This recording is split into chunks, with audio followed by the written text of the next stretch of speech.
अभी क्या देख रहे हैं? नेक्स्ट तो प्रैक्टिस करिए।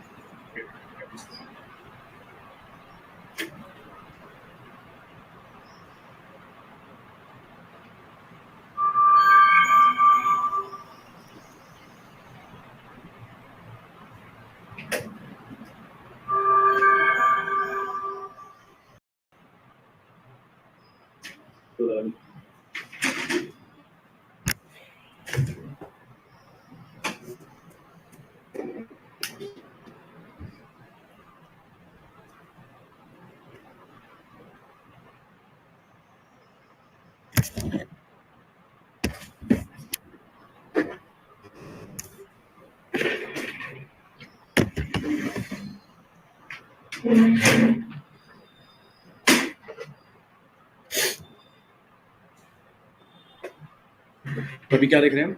Next, are able to hear me? Good morning everyone, अस्सलाम वालेकुम।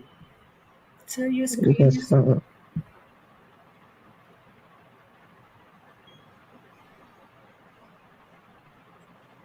तो देखिए हम अब जो करने वाले हैं, लास्ट जो कमांड किए हम क्या किए थे हम लास्ट प्रैक्टिस?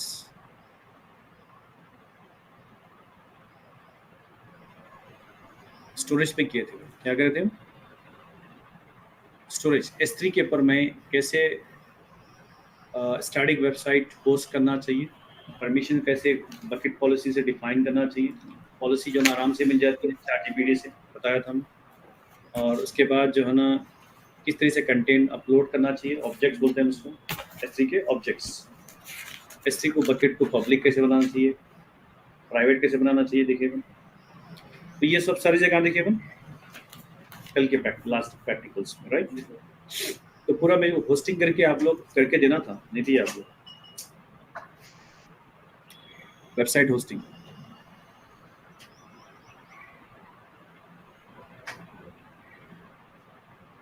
अब देखिए आज जो करने वाले हैं हम EFS मॉन्टिंग करेंगे। रेप्लिका देख लेंगे पहले, रेप्लिकेशन S3 में रेप्लिकेट कैसे करते हैं, लाइफ साइकिल भी देखे हम। अब रेप्लिकेशन देखेंगे, रेप्लिकेशंस कैसे करते हैं हम, ये देखिए।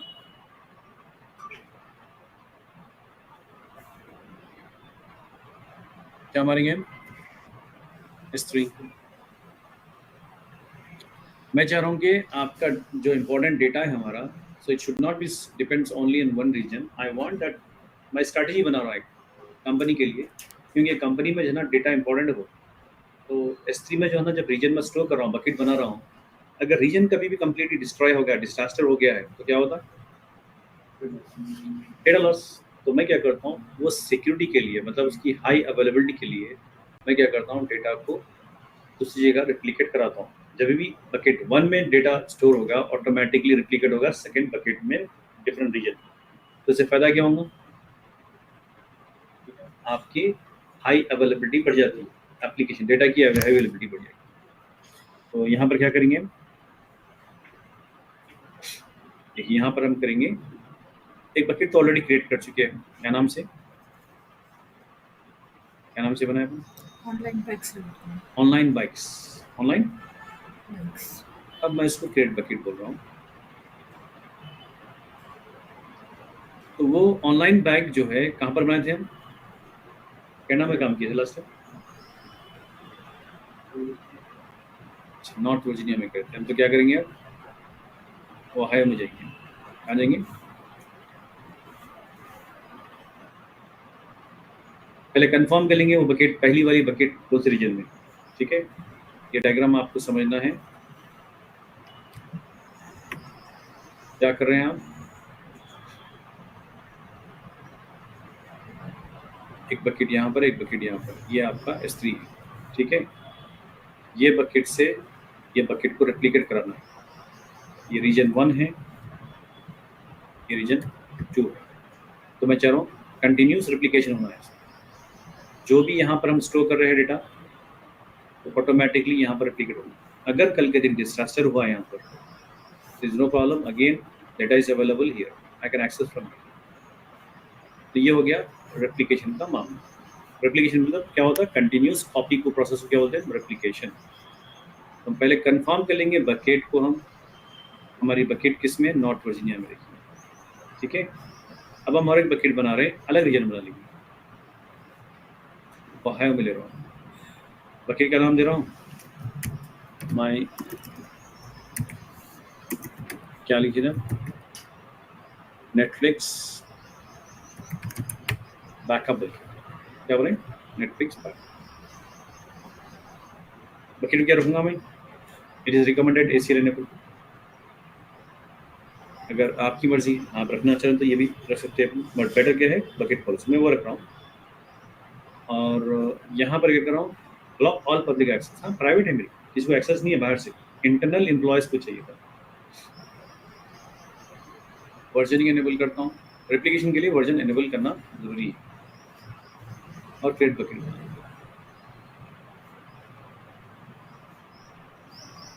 तो अब मैं क्या करना चाह रहा हूँ,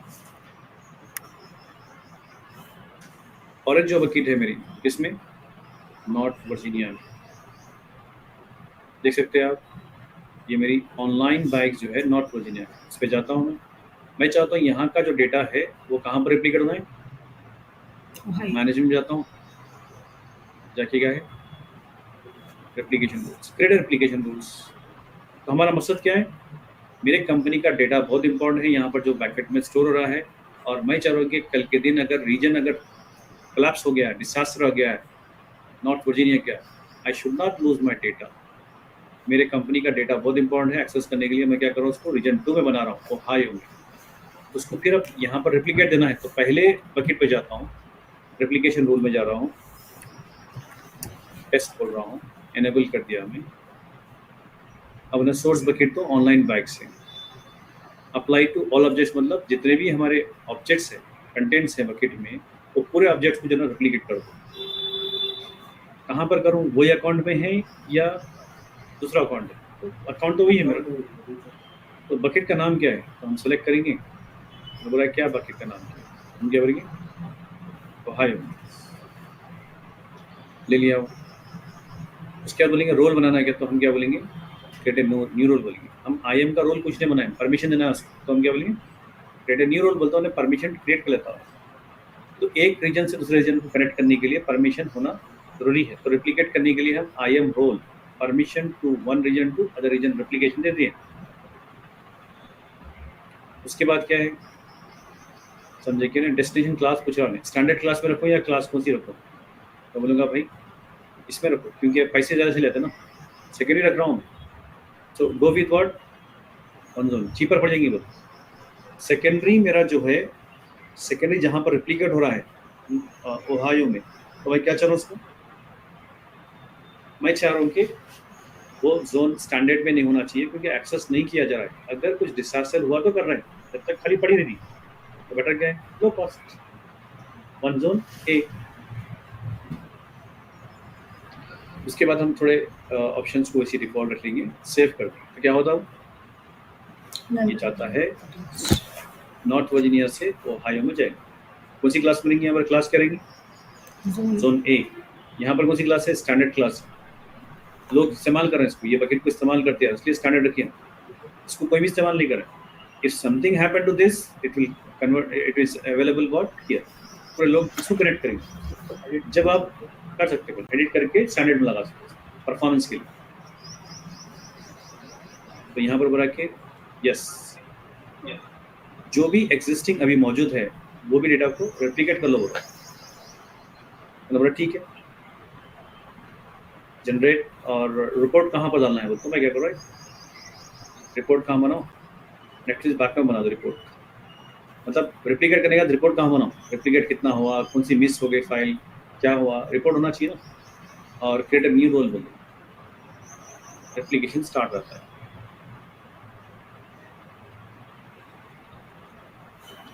अब यह देखेंगे, अब ऑटोमेटिकली यहाँ पर डेटा आना शुरू हो जाएगा, इसमें ओहायो में आ गया ना डेटा, क्या है देखिए,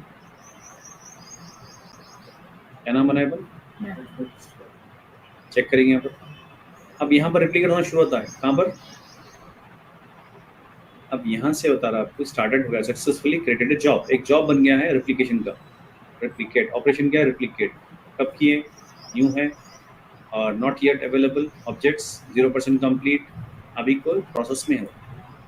ठीक है, अभी प्रोसेस में है,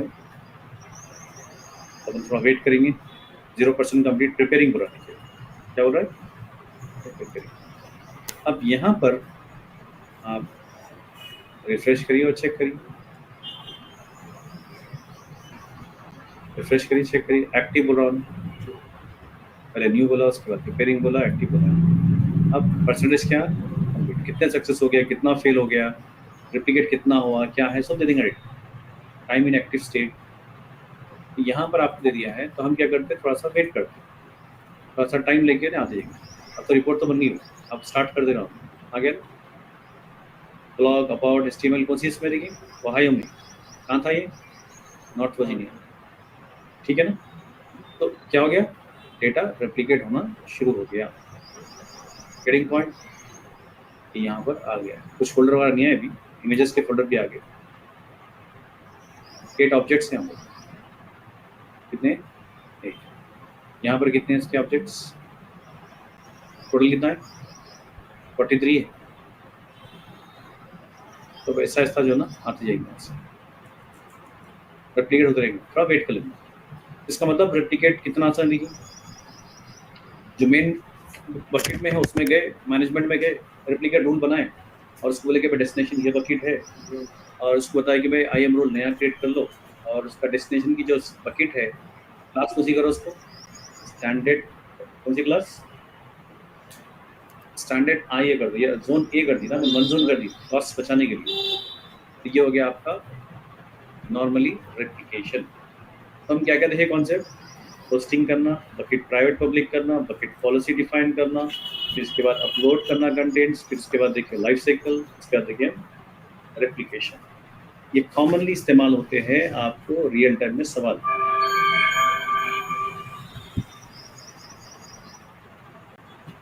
फाइन, अभी हम यहाँ से निकल कर हम अब टॉपिक लेंगे, हम कौन सी टॉपिक, EFS की, क्या बोलेंगे।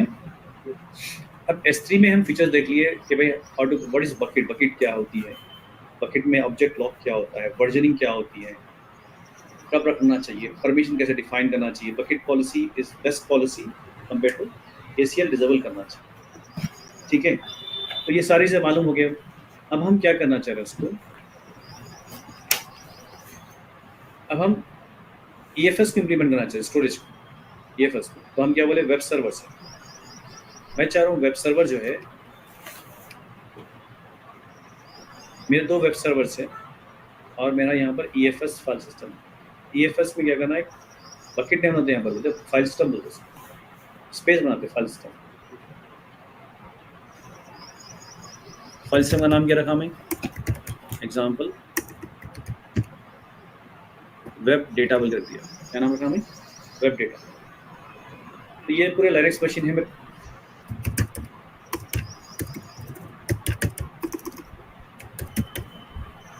लिनक्स मशीन से। तो यहाँ पर लिनक्स मशीन पे हमारा जो ना वेब सर्वर पड़ा है, ये पूरे सेम मशीन से, क्लस्टर में ही, क्लस्टर का मतलब आइडेंटिकल मशीन, सेम मशीन से। तो मैं चाह रहा हूँ कि इनके पास जो डेटा स्टोर करूँगा /var पे, किस पे करना है स्टार, /var /www HTML। तो मैं चाह रहा हूँ कि यहाँ पर अगर डेटा रखना चाह रहा हूँ तो I don't want to duplicate it, मैं क्या करूँगा,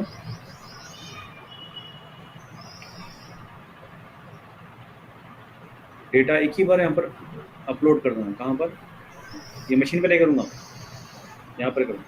तो ये फाइल सिस्टम को माउंट कर दूंगा ये लोकेशन, मतलब लिनक्स मशीन माउंट करना मतलब क्या, लिंक करना। सिर्फ डेटा कहाँ से उठाता हूँ लिनक्स, आपके फाइल सिस्टम से डालता हूँ, बट डेटा एक्चुअली स्टोर नहीं हो रहा। इसका मतलब ये डेटा जो 5 GB अगर समझेगा डेटा है यहाँ पर, तो 5 GB रहेगा, वो डेटा डुप्लीकेट नहीं हो रहा है। अगर यहाँ पर डायरेक्ट कॉपी करता तो 5 GB, यहाँ पर 5 GB, यहाँ पर अगर 10 मशीन है तो 5 GB मल्टीप्लाइड बाई 10, 50 GB हो जाता। डेटा बहुत ज़्यादा स्टोरेज की कॉस्टिंग बढ़ जाती थी। इसलिए हम जो कॉमन डेटा है उसके लिए क्या करना, उसको हमेशा फाइल सिस्टम में डाल के उसको माउंटिंग कर देना। सिंपल आंसर देना है इंटरव्यू में, what is EFS, how do you use your EFS on your real time in business perspective, how do you save the money, like how do you use it. So I use this file system basically, if I want to go for a common data on a what like multiple machines, so to save that storage capacity, so I'll use what file system. I'll store in a centralized manner data, and I'll mount to that particular machines, so I can save a lot of money on the storage as well as easy to manage. If I want to do the backup of the data, I can back up from central machine. I don't want to go for 100 machines. Easily backup, and I can control the data easily. So that's way we use in our business file system. अब कैसे करना, practically करना है ना, तो 2 machine ले लेंगे अपन web server की। उसके बाद क्या करेंगे, इसका फाइल सिस्टम बनाएंगे, फाइल सिस्टम बना के उसको माउंट कर लेंगे। ठीक है, माउंट जब लिंक होता है ना, उसको क्या बोलेंगे, माउंट।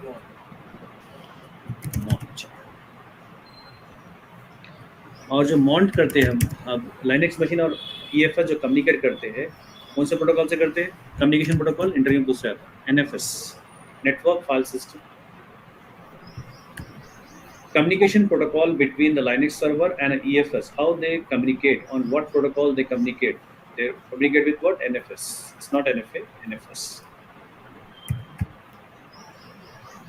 Network file system. ये डायग्राम से आपको मालूम होता है कि माउंटिंग इसको बोलते हैं, NFS किसको बोल रहे हैं हम। यहाँ 5 GB डेटा डाले हैं, वेब का डेटा यहाँ पर स्टोर नहीं कर रहे हैं।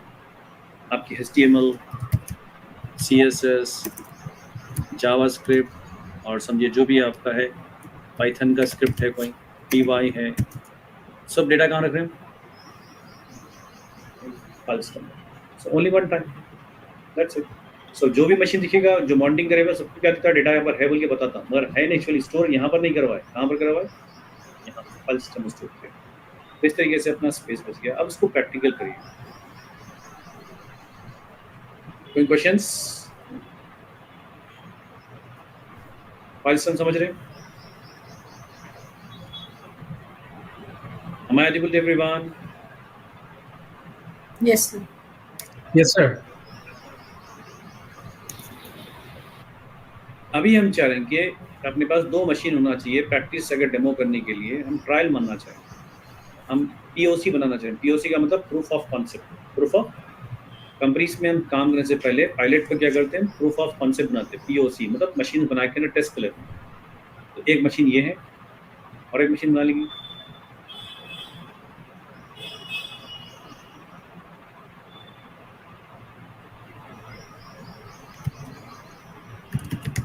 वेब सर्वर देंगे इसका नाम,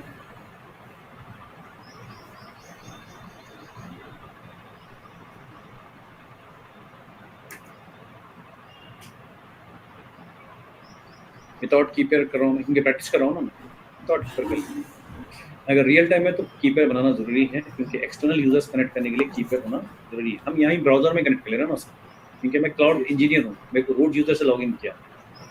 अगर आप कोई दूसरा बंदा है जो बाहर से कनेक्ट करा, तो कीपर बहुत जरूरी है। कितने मशीन हो गए देखिए, 2 मशीन प्रैक्टिस कर लिए हम। 2 मशीन पे इंस्टॉल क्या करेंगे अपन, वेब सर्वर इंस्टॉल कर देंगे ना। वेब सर्वर मतलब Nginx या HTTPD, ये सॉफ्टवेयर इंस्टॉल कर देंगे तो आपको वेब सर्वर बन जाता हो।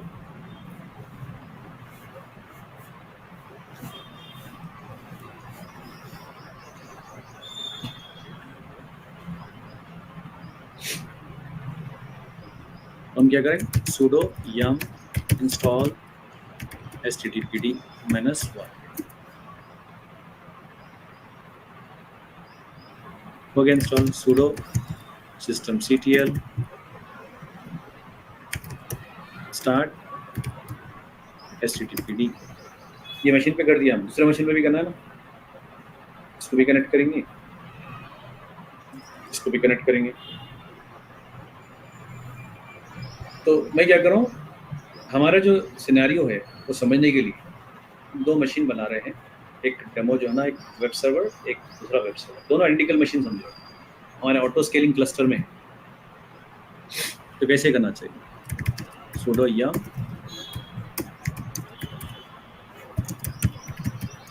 install httpd दूसरा मशीन कनेक्ट किया हमने, राइट। इंस्टॉलेशन हो जा रहा है।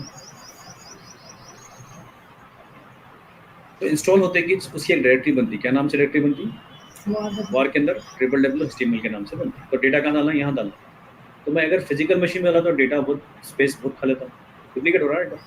तो सुधारेंगे हम या तो पहले मॉन्टिंग करें, पहले मॉन्टिंग है। कैसे करें मॉन्टिंग, तो मशीन तो रेडी है अपने पास, हम जाएंगे कहाँ पर, EFS पर।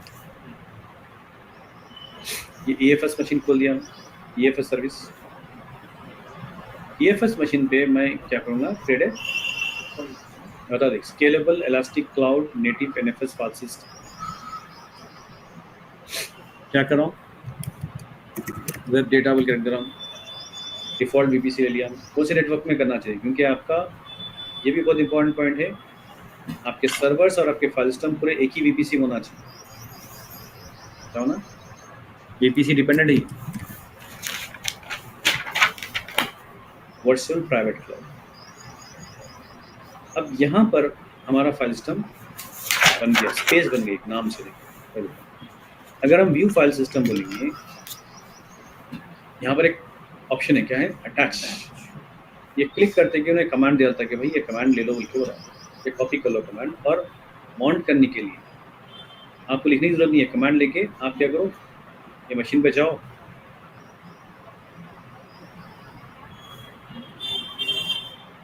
और पेस्ट करो।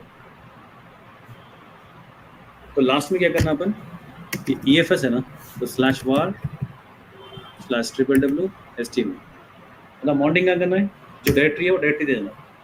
तो नहीं बोला कि भाई रिजॉल्विंग का मसला चल रहा है, रिजॉल्व नहीं कर सकते बोला, तो अपन क्या करना है, यहाँ पर जाना, माउंट या IP करना है, करके इसको कॉपी कर लेना है। ये मारेंगे फिर से, क्या है लोकेशन, क्या चाहिए, /var/www.html,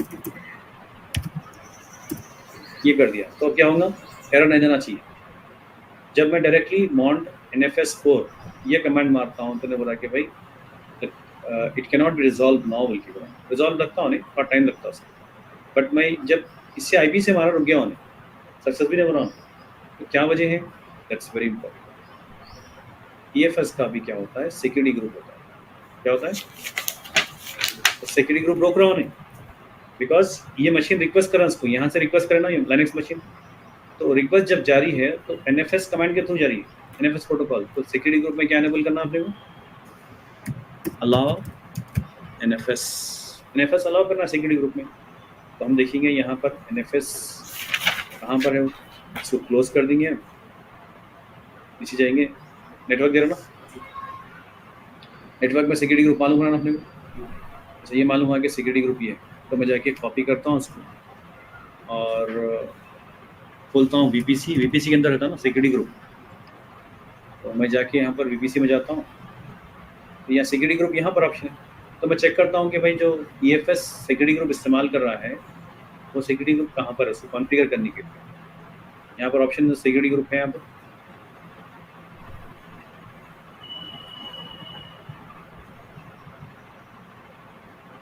पेस्ट करता हूँ, तो मैं क्या दे रहा, हाँ भाई है ये AT वाला, उसको सेलेक्ट करके क्या करता हूँ,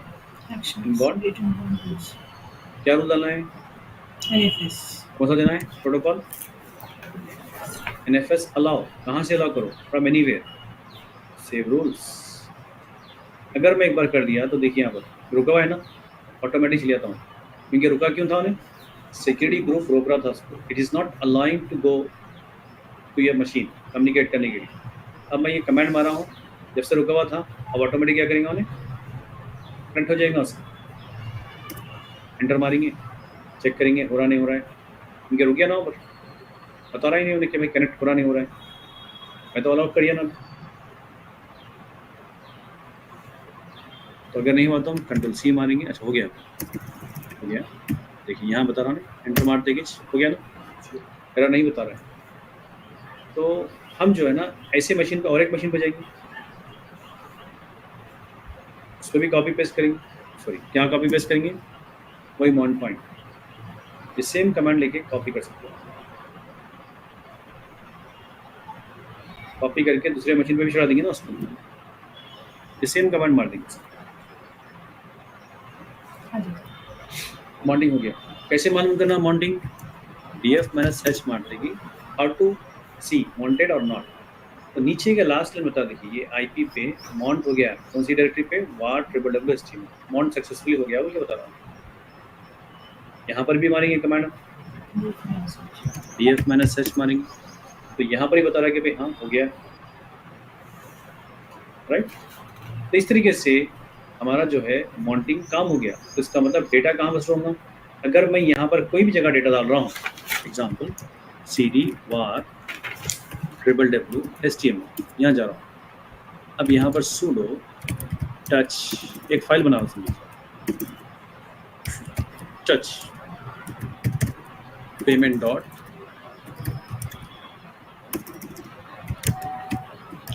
php और sudo touch index.html, contact.html, registration.html, ये कुछ फाइल बनाया है। देखिए यहाँ पर फाइल, इतने फाइल बने।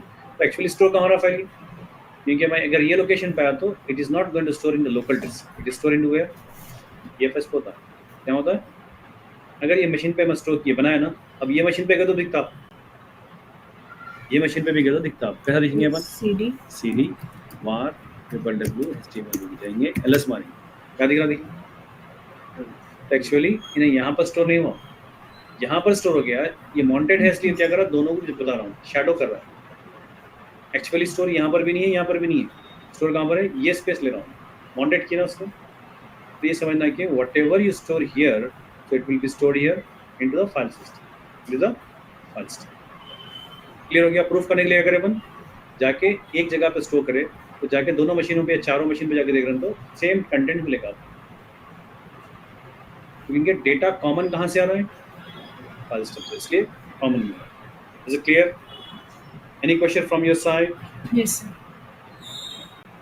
क्या क्वेश्चन है बोली?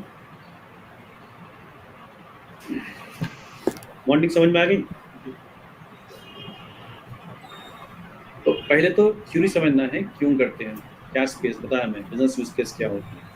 उसका प्रैक्टिकल करने के लिए हम डेमो के लिए 2 मशीन बना लिए वेब सर्वर की तरफ, फिर उसको जो ना एक फाइल सिस्टम बनाए, फिर वहाँ से एक कमांड ले लिया, तो कमांड लेके एग्जीक्यूट कर दिया वहाँ पर, मगर उन्हें रुक गया वहाँ। रुक का मतलब क्या है? सिक्योरिटी ग्रुप ब्लॉक कर रहा है। NFS आपका मतलब EFS का जो ना सिक्योरिटी ग्रुप है, उसके सिक्योरिटी ग्रुप में जाके हम इनबाउंड में क्या करना, NFS अलाउ करना। अलाउ कर दिया तो समझो कि लिनक्स कम्युनिकेट कर सकता है आपके NFS। Without that Linux machine can not communicate to EFS without your security group. Security group में अलाउ करना चाहिए permissions. Is it clear? Yes sir real time में ये कहाँ पे यूज होता है NFS? आप स्टार्ट क्लास ने अटेंड नहीं करेगा अभी? मैं क्या बताया बोलिए पहले, रियल टाइम में क्या बताया मैं अभी? आप बोलिए। पहली क्लास स्टार्ट होते कि हम EFS की टॉपिक स्टार्ट करते हैं, क्या बताएं? Can you just say something about that?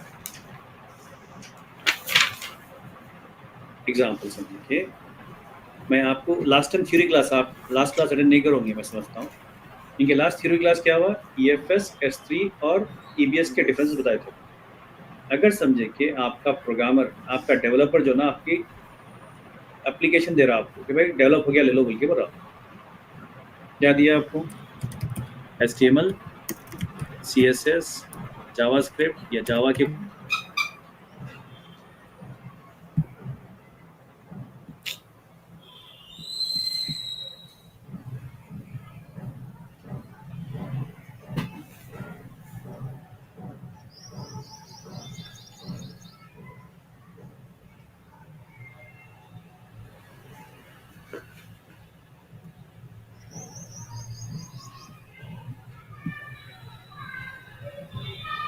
आपको बोले कि भाई रेडी एप्लीकेशन होस्टिंग कर दो बोल के बोले, तब आप होस्टिंग करने जा रहे हैं, तो आप प्रॉपर तरीके से स्टोरेज कहाँ पर कौन सी चीज़ डालना चाहिए, EFS भी है, EBS भी है, S3 भी है, so where to keep this kind of data to save the cost and performance चाहिए, ड्यूरेबिलिटी भी चाहिए।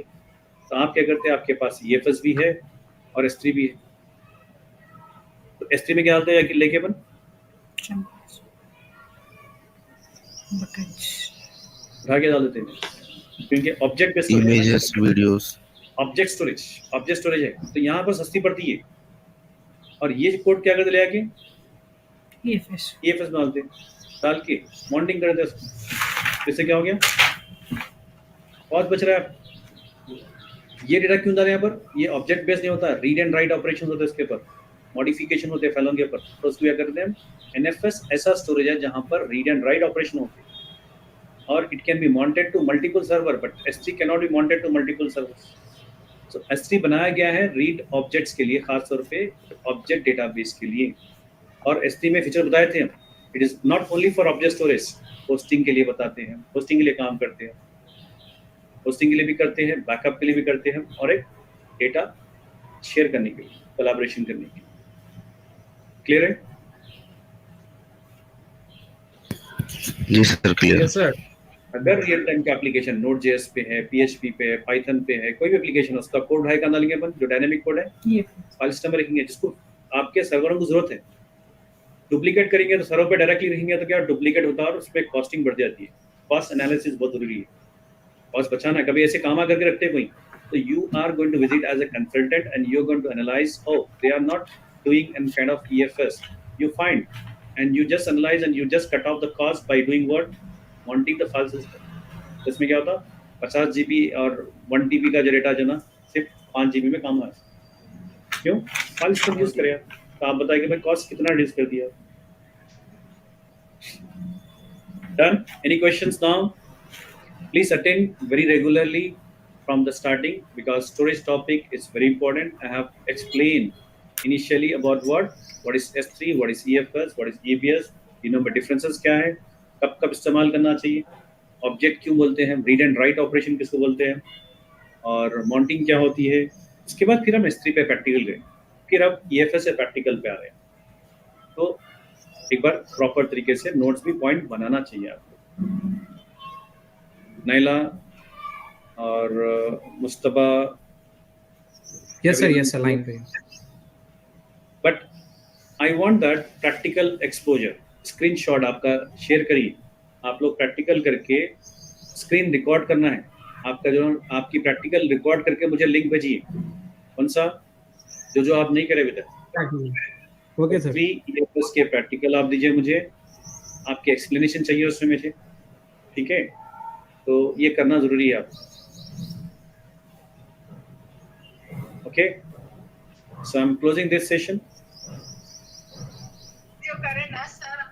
सर हाँ ये बोलिए। जो अपन IAM में एक छोटा बेसिक क्वेश्चन था, हाँ बोलिए। IAM में जो अपन इमेजिंग जैसा कर रहे थे ना, सॉरी, IAM में इमेजिंग नहीं करे हैं, Permissions. EC2 में आपको जो ना EC2 EC2 में इमेज करे अपन, IAM में सिर्फ जी हाँ। यूजर ग्रुप परमिशन वगैरह की बात थी, इमेज का कॉन्सेप्ट नहीं है उसमें। जी हाँ, जी हाँ। EC2 में जो इमेज करे अपन, तो वो वाला कॉन्सेप्ट अपन रीजन टू रीजन कर सकते हैं। Sorry, Migration. Come again. I mean, when we are doing this mounting thing, so basic thing is like image भी तो basic वाला concept है ना, तो वो इस यहाँ पर यूज नहीं कर सकते क्या, पूछना था इमेजिंग वाला। नहीं, अगर इमेज किसके लिए कर रहे हैं हम, ऑपरेटिंग सिस्टम और एप्लीकेशन के लिए कर रहे हैं। ये EFS क्यों कर रहे हैं अपन, डेटा के लिए कर रहे हैं। डेटा के लिए एप्लीकेशन अलग है, ऑपरेटिंग सिस्टम अलग है। ऑपरेटिंग सिस्टम एप्लीकेशन को डिट्टो कॉपी करना है, क्लोन करना है, ताकि ऑटो स्केलिंग होती है। तो auto scaling on behalf you, servers बना रहा है, नए मशीन बना रहा है, जब भी जरूरत पड़ी है ऑटो स्केलिंग करे ना, उसको इन एंड आउट कर रहे हैं। जी जी। तो उसको इमेज दे दिया, तो क्या करता हूँ, वो इमेज के जरिए एक मशीन बनाता है, जो ऑपरेटिंग सिस्टम एप्लीकेशन आपको चाहिए वो उसी के हिसाब से बना देगा, वो उसके लिए काम करे। ये तो डेटा है ना, डेटा जावा है, PHP है, पाइथन है, उसका कोड, सोर्स कोड है, वहाँ पर स्टोर करना चाहिए मशीनों पे। तो फिजिकल पे करेंगे तो जना क्लस्टरिंग करे तो क्या होता है, 10 मशीन या 500 मशीन में हो सकता है, तो आपका डेटा डुप्लीकेट हो रहा है ऑटोमेटिकली 500 मशीन में। तो आप उसको सेव कॉस्ट बचाने के लिए करते EFS फाइल सिस्टम यूज करके, you just copy only one time into the file system and every system can access that particular data from a file system, a common storage, a central storage। clear? Okay sir. और थोड़ी request है, आप लोग EFS, EC2, VPC ये सब video बना के डालिए। हम पॉलिसी बनाए कि भाई ऑडियो रिकॉर्ड करना है आपको, I'm seeing that some people are ignoring, so they'll not get result. I'm saying that result सही आना है, आपको 2 years or 2 years का experience बताना है. You have to speak audio. Second, you have to share your practical labs. You're doing some practical lab बोल के उसको screen record करके उसका link share करिए. That makes sense. जब कभी भी करना है, अगर delay हो गया है, you'll get confused. Sometimes you'll say, okay, I have done many services, so I need to do a lot of practice. Confidence lose होता है आपका. जब 10-12 सर्विस पे आ जाएंगे आप, तो बोलेंगे भाई पहले जो काम किया मैं इसका नहीं. डेटा शेयर करते रहिए, स्क्रीनशॉट शेयर करिए, तो स्क्रीन रिकॉर्ड करिए, करके लिंक भेजिए, मैं करा बोल के. ठीक है? Okay, sir. Thank you. Everyone, Naila and everyone, like you have to go with same procedure what I said. वो प्रोसेस के थ्रू करिए. थोड़ा टाइम निकालना जरूरी है सब्जेक्ट के लिए आपको. फाइन. गुफरान आप भी नहीं कर रहे हैं, आप भी करना है. कर दो सर. टाइम आपका प्रॉब्लम हो रहा है. जी सर. प्रॉब्लम क्या है, क्योंकि पॉइंट टू पॉइंट करेंगे ना, सर्विस प्रॉपर तरीके से 1 घंटा निकालना चाहिए क्लास के, वरना आपको लोड पड़ जाएगा. 3-4 सर्विस एक साथ करेंगे तो कैसा करेंगे? करिए इंशाल्लाह, आज से कर लीजिए, करके वर्कआउट कर लीजिए. ठीक है, चलिए इंशाल्लाह. अस्सलाम वालेकुम.